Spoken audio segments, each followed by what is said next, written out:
Dami kasi pong fire dito sa lugar na yan.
Sip rock.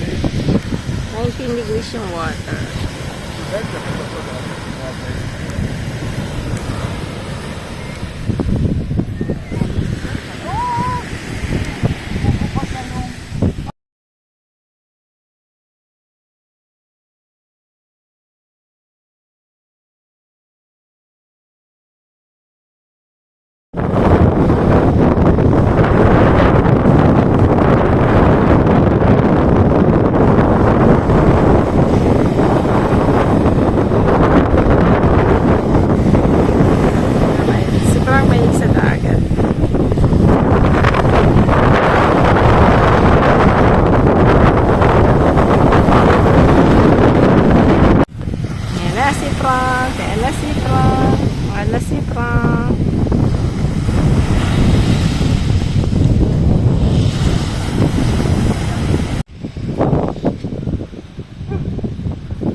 Hangin po dito sa amin. Magandang araw po sa lahat.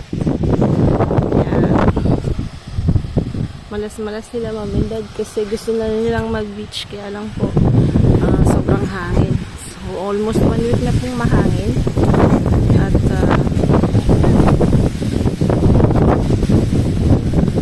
sobrang hangin. Parang yung mga ano po natin, halaman natin, nagbabago na po yung yung climate na po. So, ewan ko kung matutuloy yung at least natikman natin yung ano po yung itong patola kasi nag-iiba na yung kulay nila yung kaso sa tingin ko hindi na enough yung sana po. So, paggabi ko kasi medyo malamig na rin. Ewan ko, hindi pa rin naman po nagne-negative kaya lang medyo yung malamig na po. Siguro nagpa 5 degrees na paggabi, 7 degrees. So, syempre, hindi gusto ng halaman ng ganun tapos minsan ang init. So, naninibago sila. Siyempre, halamang tropical yan eh. Sanay sa init. Anyway. Ito yung okra natin. So, pero yung bell pepper natin, okay pa naman. So, mabilis lang palang magtanim nito. Buto lang po ito ng binili kong California. Yung dito po kasi ang lalaki ng celery dito na po. Pero red dapat yan. So, titingnan natin kung magre-red sila na po. So, yan. Mahal din po kasi yung celery. Kahit dito medyo mahal din.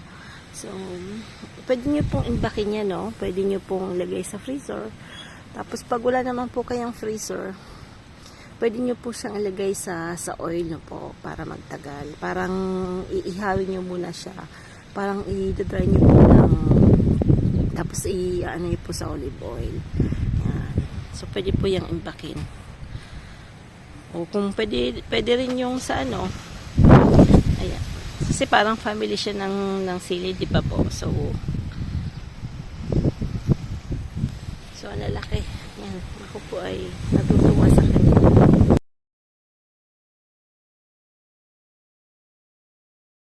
Itong sili natin, hitik na hitik. Tingnan niyo po, oh. Hitik na hitik yan sa bunga. Kaya, medyo nagdadara pa sila. So, yan. Hitik na hitik sa bunga. Tapos dito may bell pepper din. So, kung yung mga viewers natin na masugid na sumubaybay, yan po yung mga tinanim natin na po na bago kami umalis ng bakasyon ay inano ko po siya, tinanim ng madalian kasi nga sabi ko masasayang. Kaya lang nagkakatumba dahil masyado pong mahangin. Ayan, so, itik na itik po yung bunga nila. Ayun, nagkakahurulog na. Ayun, ay nahulog. Hindi mo talaga maiwasan yung ganyan. Isa lang naman. Sobrang hangin kasi. Yan. So, kaya lang sobrang anghang. Sobrang anghang po niyan. At meron din isa pong kakaiba din. Yung mahaba. Mahaba po siya. Sobrang mahaba. Yung ito po mahaba. Ibang klase din. So, marami silang kinds nung tinanim ko. Nakahanap ako ng ibon do sa sa garden ko po, no, bago pa lang, maybe, di ba? Got it. No, may fula yashu. Oh, fushu. C'est pas cassé là, moi. Non, je crois pas. Non, parce qu'il est très très mouillé. Il est mouillé en fait. Je sais pas si c'est pas cassé, il a pas l'air de tenir droit. Non, parce qu'il est mouillé. Il est très très mouillé en fait. C'est mouillé comme ça. Bah, il était dans l'eau. Il se noyait quoi. Ouais, je crois. Un piège. Il était... Après, il n'était pas noyé, hein. Peut-être c'est juste arrivé. Oh, peut-être il est noyé quand même. Pas si faire un... Oh, j'espère qu'il va pas mourir, hein. Ah, mais il faut te garder. C'est un bébé ça. Tu crois que c'est un bébé? Ah, c'est un bébé, il est tout petit. Hein. Regarde, c'est pas encore des ouais, grands ouais. jeux. C'est pas des grandes. C'est un bébé ça. Mon avis, il apprend de quand même nager. Nager. Regarde, il dehors. Voler. Regarde un petit peu si tu veux.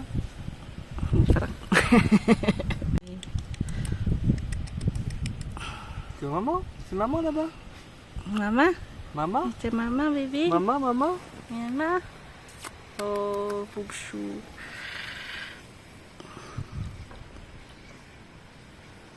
C'est quoi les poules qui t'ont tapé? Mais non. C'est les petites... Laro-laro ng chess yung magana. Bang kumagay. Isip-isip ng konti. Isip ng konti. Inom-inom ng beer. Ayan talaga ang buhay. Bubukasan po namin yung swimming pool kasi diba tinakpan namin kasi sa France hindi po pwedeng iwanan yung swimming pool na ganyan lang kasi if ever na may pupunta po o may nahulog dyan, may pumunta sa bahay namin na wala kami at may na-aksidente, may nalunod kahit yung mga bata po at walang security, kasalanan po yun ng may-ari. So kaya kami, every time na umaalis po kami, kahit 1 week po lang po, kailangan tinatakpan po namin yung pool. Kasi mahirap na po, no? So, lilinisan po ulit yan ni Frank. Then, after 2 days, then after 3 days, pwede na tayo mag-swimming. Yan. Explain ko lang na yung roses natin linagay, hindi siya lumalago na po. Yan. So, ang ginawa po natin ay nag-prepare po ako nung eggs, nung banana peel, tsaka yung nung cafe, no? Yung leftover na cafe, na used coffee, ground coffee.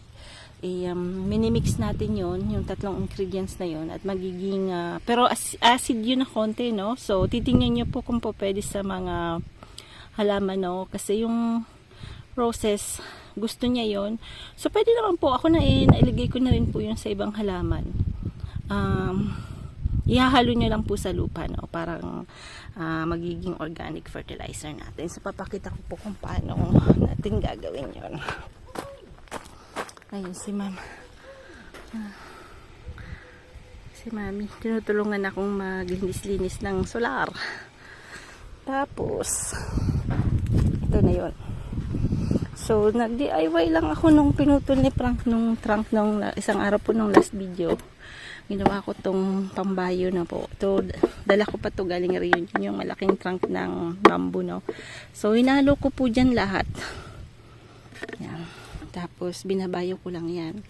Dudurugin ko lang yan. Tapos, yan po yung ilalagay natin sa paanan ng roses. So, ganun lang yan. Pwede din yung i-mixer. Kaya lang, mahirap po sa leftover na kafe yan. Yung used coffee, ground coffee. Ano po yan? May mancha. So, ako ganito ginagawa ko. Ano naman, mabildad si Manay.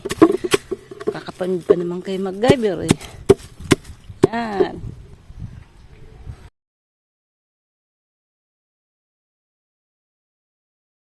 Tutumba po yung yung sili, no, sa gawa ng daming bunga.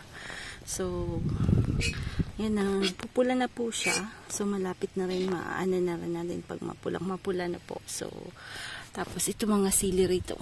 Mga sili mga ano po, capsicum, bell pepper. Yan, bell pepper. So, yung iba hindi pa may ang daming bulaklak. So, kaya lang malapit na mag-winter. So, tingnan natin kung maabutan nila. Mag-ano po, no? So, dilig po. Kailangan lang nito ng masyadong madilig. Nailig po sila sa dilig. Kaya lang yung kaki po, ewan ko kung may alam sa kaki, hindi umaasenso yung kaki ko. Diniligan ko ng dilinigan, wala pa rin asenso. Pag hindi mo diniligan, hindi umaasenso. So, hindi ko alam kung anong gagawin ko sa kanya. Nilalablab ko naman, ayaw lumaki. Tapos, ito yung mga bell pepper. I mean, first time ko magtanim nito, pero tingnan nyo naman kung gaano kalaki. Yan. So, malaki po talaga siya. So, yan. So, diba pwede na po? Kasi mahal yung bell pepper. So, kahit sa Pilipinas, yung mga bell pepper, kikikit. Bihira yung makakita ka ng ang lalaking bell pepper. Tapos, ito pa ay organic no po. So, pag tinignan nyo po talagang mapapaproud ka talaga pagka ikaw ang nagtatanim. Joke.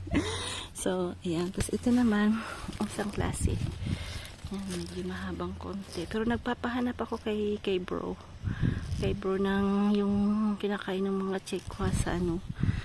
Iba rin yun eh. Mahabang ano po. Tingnan ba to? Mahaba siya. Pero hindi ito yun. Yung sa kanila, yung mahabang manipis. Parang hindi siya maanghang, no? Kasi kinakain lang nilang ganun eh. So sabi ko sa kay brother, pag nakakuha siya, bilhan niya ako. Pero pupunta po kami ng China pag natuloy kami pumunta kasi di pa bumibili si Frank ng ano po, no? And ng November 15 days po kami doon. Kasi pagka 2 weeks ka lang sa China, walang visa na po. So kung magtatagal po kayo within ilang days, pag 15 days walang visa, pero pagka medyo matagal, kailangan nyo pong kumuha ng visa na po. So, kami naman 2 weeks lang naman. So, ito na po yung garden natin. Beside tayo ng counter, may dalawa pa tayo. Yan. May mga parating. Pero, ang malungkot lang nga ay malapit ng mag-autumn. So, ewan natin kung matutuloy yung mga pananim natin na po. So, may mga maliliit ulit na kalabasa. Ito din, natumba. Tingnan niyo po. Yan, may maliliit na parating na kalabasa na po. So, yan. Pero yung kalabasa, 2 weeks pa lang. Laki na yan. Bigla po silang lumalaki. So, at least, kahit maliit lang, pwede na natin kuhanin yan. Basta, pwede nang mas masarap din yan. Yan. Pero yung sayo, tutuloy. Yung sayote ngayon pa lang, ito, hindi na yan matutuloy malamang. Ito, sayote, ito. Tingnan niyo po yung sayote. Maliit pa lang. So, sa tingin ko, tayo makakain ng sayote kasi na-late siyang magbunga na po. So, at least, nagkaroon tayo ng tawag nito.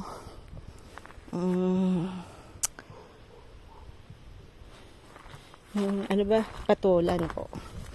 Ito yung binigay ni bro na pangsinigang, binili namin to sa Arayat. Yan. Pangsigang. Diba yung difference nito? Ito hindi ito pangsigang eh. Pero magkakapatid din yung mga yan. Pag linagay mo yan, pwede na rin yan. Yan. So, next time magbe-Bicol Express tayo. Bili tayo ng gata. Magbe-Bicol Express tayo ng dami nating sili. Tingnan niyo yung sili doon. Sabi nung kapitbahay ko, dami mo namang tinanim sili. Sabi ko kasi nasayang ako hindi tanim, mamamatay, di ba po? So, at least natutuwa ako, dami kong sili. Pwede ko pang imbakin yan. Yan. Yung natong. Yung natong. Yan yung natong natin. Yan. Kinalbuk-kalbuk kong konti. So, dito may sili ulit dyan. Yung round tuloy na sili, parang walang nabuo. Tingnan natin kung yung round na sili yun. So, titingnan natin. Hintayin natin. At bisitahin natin. Ito pala nabili kong grill. 10 euro lang sa marketplace na po. So nakamura tayo niyan. Mahal din kasi yan pag binili nyo po sa store ng bricolage. Yung, ito yung, yan. Yung natong natin, yan. Gagataan natin yan. Masarap yan. Tapos dito hindi tayo nakakapag cooking gawa ng mahangin. Mahangin pa rin po, pero bukas daw magbe-beach kami kasi yung dalawang matanda hindi pa nakakapag-swimming na po si Mom and Dad. So, papasyal namin. Kasi mahilig din po sila sa dagat.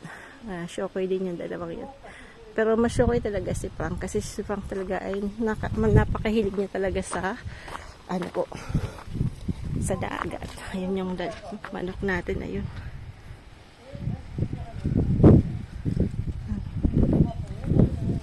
Dad. Frankie. Ang swimming pool natin na maraming alg. At ilang araw lang yan, malilinis na din po yan. At ito po ang aking biking na harangan. Ito, yung roses pala, kailangan niya ng air at may sunlight siya na po. So, tinanggal ko po yung bamboo na nakaharang dyan para medyo paros-paros na konti. Yan. Tada tayo sa bahay ng part mainit. Yan. Ito, may sili din ulit dito. Tingnan nyo. Yung tubig lang, tumubo lang yan dyan. Yan nyo po. Sabi ko sa'yo, everywhere, sili.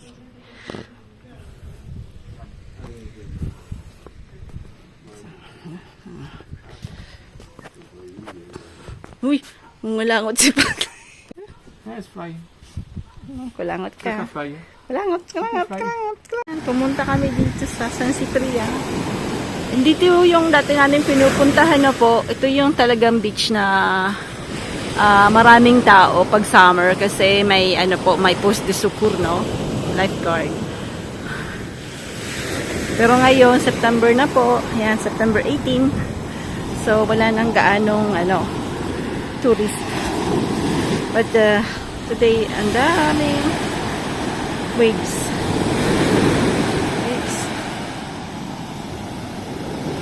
Dami pong parang hindi naman windsurfing.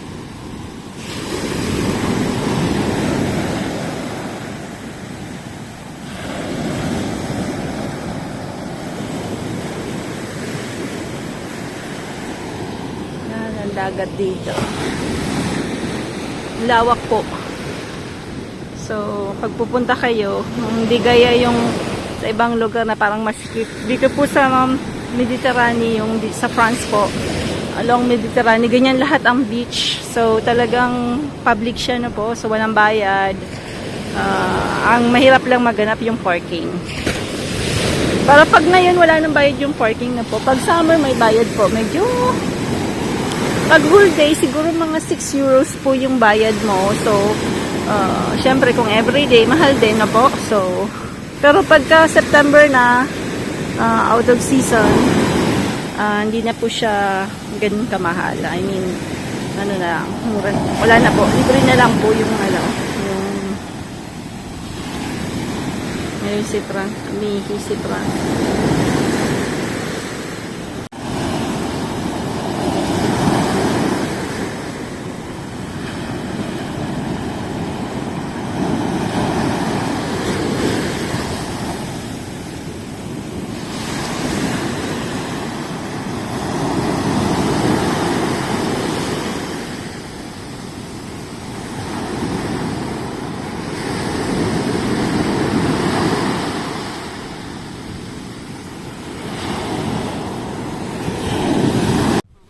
Ayan, tingnan natin to. Parang to, tag nito po. Ibang klaseng sili, yung siling sangria ang tawag dito sa Bicol na po, yung sobrang liliit. Yan. Bumili kasi ako noon ng siling sa Pure Gold yata. O sa SM, nakalimutan ko na. Pero hindi ko pa na-try kung maanghang siya. Yan. Tapos meron din kaming mini, tag nito. Mini citron. Ang daming bunga po. Ayan. Tutuloy ang daming bunga. Pero yung lemon na binili namin doon sa botanic na pagkamahal-mahal, walang bunga. Pero ang sarap niya po. Pwede niyo pong kainin yung balat niya, no? So, maliit lang siya. Hindi na siya lalaki. Lalaki siya ng konti pa. Pero, almost ganyan na po siya. Tapos magdidilaw na lang yan. Pero ang sarap-sarap niya po. Pwede mo siyang kainin na ganyan lang. So, yung mga lemon po may 4 seasons. Ibig sabihin na lagi po silang nagbubunga. So, bibilihin niyo po yung 4 season pagka bibili po kayo para ano po, no? Para lagi pong bumubunga. Yan. Tapos, yung raisins natin. Tapos na. Yan yung raisin. Tapos, tingnan natin yung isang sili dito. Yan, sili. Ito, yung sili. Yan, yung sili. Sili. Dami rin bunga. Sa paso lang yan. So, yung mga sasabihin nila, hindi ako pwede magtanim kasi wala akong space. Kung meron po kayong terrace na nasa taas, pwede po kayong magtanim sa paso na po. So, bili lang po kayo ng malaking paso. Alaga lang siya sa, ano po, sa pagdilig, sa mga organic na ano po, na fertilizer. Magkakaroon din po kayo ng sili. Yan, punta tayo dun sa ano. Tapos ito yung binili namin pagka mahal-mahal, hindi tuloy namumunga. So ngayon medyo lumakalaki-laki na siya, pero hindi talaga siya yung ibig sabihin lumaki agad na po. Then after, we have this mandarin. Yung mandarin tuloy, last year 3. Today, this year, 2 lang. So, dami po siyang binunga, pero nagkalaglagan na po. So, I don't know, siguro na-overdilig ko, na-overdilig siguro. So, hindi ko alam kung ano yung cause, kung bakit nagkalaglagan yung bunga niya na po. So, tingnan natin yan after. So, ito yung roses na climbing, pero hanggang ngayon, hindi niya pa alam kung paano mag-climb. Joke. And after we go to the garden. Ayan. Yung, sadly, yung kangkong nagdidilaw na po, no? So, ibig sabihin malapit na mag-winter. Yan. So, yun lang talaga. So, yung ano po, yung patola kukunin na natin kasi baka gumulang na po. So the same thing, tingnan niyo po yung mga daon nagbabago na. So paggabi kasi medyo lumalamig na po. So yun yung inconvenience namin dito sa France dahil may winter kami. Hindi kami makakapagtanim all year or year long na po. So meron ding halaman na ano po na hindi na mamatay during winter gaya nito. Yung uzay. Yung uzay, it's acid, medyo acidic siya, no? Acid na yung leaves niya, acid, medyo acid siya, no? Pero masarap po siya sa fish. Kasi syempre yung fish, 'di ba, no po, yung mahihilig sa medyo maasim. Masarap po siyang i-partner sa salmon, no po. So ako ano po ako nito. Tsaka yung sa parang dinuguan dito yung sausage, blood sausage din. Naglalagay din ako ng ganito para may konting tanggal ng ano po, yung sa may kakain ka diba ng dugo, parang something. So, natatanggal niya yung something na hindi ko na ma-explain kung paano. So, yan. So, yung mga trees, okay naman. Basta alaga lang po. Pag bagong tanim, alaga sa watering na po. Yan yung peach yata yan. Tapos ito yung cherry tree. So, ang hindi tuloy umasenso ay yung ating kaki. Yun po, hindi ko umasenso. Nakalimutan ko yung English ng kaki. So, persimmon. Yun, yung persimmon. Persimmon tree na binili namin, hindi siya umasenso. Tapos ito naman ay panigang. Panigang siya. Yan po yung mga kinds ng ating mga siling tinanim ko na. So, 4 po yan na pangnigang. Binili namin to ni bro sa Arayat na po nung mahinintuan kami, bumibili siya ng pang ano sa mga pigeons niya. Tapos nagbebenta rin niya ng mga seeds. Binili ko to nung magkasama kami. Na minsan nagjamming kami mamalengke. Huminto kami doon. Tapos yun, bumili ako ng pangsigang. Tapos ito naman ay iba. Pero ito po, seeds lang yan Ibig sabihin, hindi ko po binili yung pampunda ko. So, ibig sabihin, every year, pagka mapulam na po siya, iniiba ko po lahat ng mga pisog, ng mga seeds na po. Bibilad ko yun, tapos yun ang gagamitin ko next year. So, yan, pagka namula-mula na siya, ito. Namumula na, yun. Yung seeds niyan, iipunin ko po, at yun ang itatanim natin next year.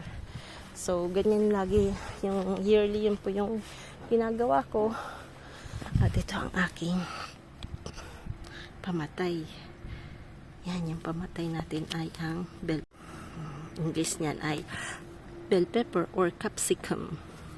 So, ang ganda niya. So, proud na proud ako dito kasi first time ko magtanim yan. Sa seeds lang din yan. Bumili ako ng California na bell pepper na ang laki-laki. So, ano pa lang yan hindi pa po yan magulang.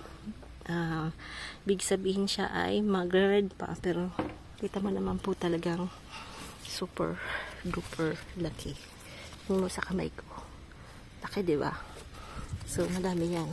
Madami yan, guys.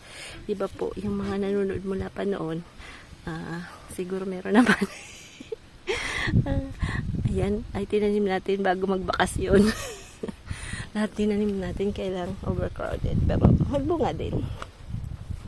Tapos ito, isang klase rin ng sili na mahaba. Yan. So, maraming klase tayo. Tingnan niyo po ito kung gaano kahaba. Ito malapit na to.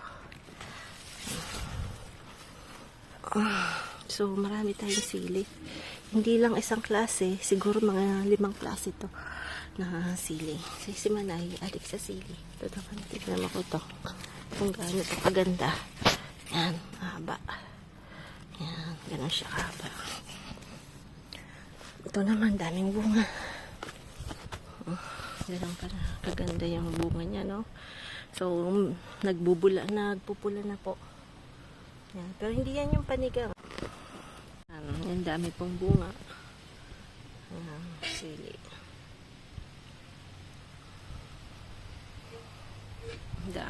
Dami siyang sili. So, yan po yung beauty no, nagtatanim. Pero yung tomato natin malapit ng matigokski. Yan. Titigok na siya. Na ang autumn na po. So, wala na tayong magagawa. Ganyan talaga.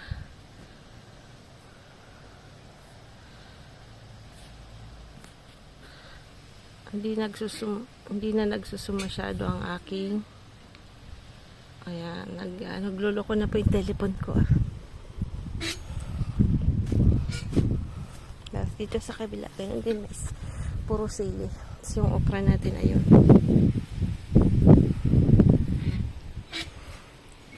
may round po ako, round na sili, hindi dumami na po. Tapos banda dito meron pa rin yan. Sabi ko sa inyo po, lahat ng pagbakasyon at po nang nasa paso tinanim ko. Ito po yung raspberry. Yan. Yan po. Yan. Pinapalaglag ko lang yan kasi nagiging trees po siya after. Mabilis lang po yan yung buong dumami. Kaya lang dito sa sobrang init. Ang nangyayari ay natitigok siya. Namamatay. Yan.